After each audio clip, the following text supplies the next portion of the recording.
Welcome back. Let's talk about something super important today, learning the art of saying no without feeling guilty. How often do we agree to things we don't really want to do just because we don't want to upset someone or feel bad about it? You know what I mean, right? But here's the thing, saying no is powerful and it doesn't make you a bad person. It just means you respect your time and energy. Let's dive into how to master this art, guilt-free. Why saying no feels hard. Why do we struggle so much with saying no? It usually boils down to fear. Fear of disappointing others, fear of being judged, or fear of missing out. We're so conditioned to be polite and helpful that sometimes we forget about our own needs. You might think, if I say no, they'll think I'm selfish. But that's far from the truth. Think about it. When someone tells you no, do you hate them for it? Probably not. It's just a decision. And the same goes for you. Set your priorities. Before you can confidently say no, you need to know what you're saying yes to. What are your priorities? It could be spending time with family, focusing on your health, or pursuing a passion. When you know what matters most, it becomes easier to say no to the things that don't align with those priorities. A simple mental check. Does this help me get closer to my goals, or is it pulling me away from them? If it's the latter, that's your cue to say no. How to say no without feeling bad. Now, let's get into the good stuff. How do you say no without feeling like the worst person ever? It's all about how you say it. 1. Be honest but kind. You don't have to lie or make up an excuse. You can simply say, I really appreciate the offer, but I can't commit to that right now. It's direct, but still respectful. 2. Offer an alternative. If you feel bad saying a flat-out no, you can always suggest something else. Like, I can't make it this weekend, but I'd love to hang out another time. This keeps the relationship healthy without overcommitting. 3. Use I statements.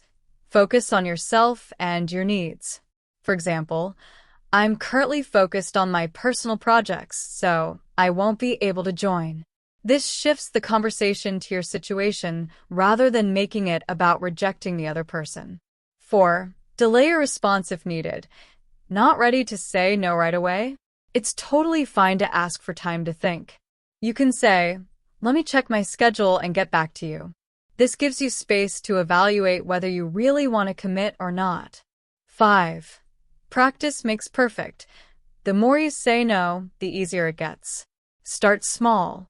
Maybe say no to a lunch invite or a favor that you really don't have time for. Gradually, you'll build up the confidence to say no to bigger things. Dealing with the guilt. It's natural to feel guilty, especially if you're a people pleaser. But guilt comes from the belief that you're doing something wrong. Here's a mindset shift. Saying no isn't mean or selfish. It's self-care. Every time you say no to something that drains you, you're saying yes to something that fulfills you. Also, remember that people who genuinely care about you will understand. If they don't, that says more about them than it does about you. You deserve to protect your energy, and feeling guilty about that is just a waste of it. Handling pushback. Let's be real. Sometimes people won't take no for an answer. They might try to push you, guilt-trip you, or make you feel bad. When that happens, stand your ground. Stay calm and repeat your no. If needed, you can add something like, I understand this is important to you, but I really can't. You're not responsible for their feelings. You're responsible for your boundaries. The power of saying no. Let's talk about the power that comes with saying no. When you start saying no more often, something incredible happens. You take back control of your life. You stop living for other people's expectations and start living for your own happiness. It's freeing. You'll notice you have more time for things that really matter to you. More time for self-care, your hobbies, your dreams. It's like cutting away the noise so you can focus on what truly lights you up. That's the magic of no. It creates space for what's truly important. Own your no. One final tip I want to leave you with. Own your no. Don't say it timidly or as if you need to apologize for it.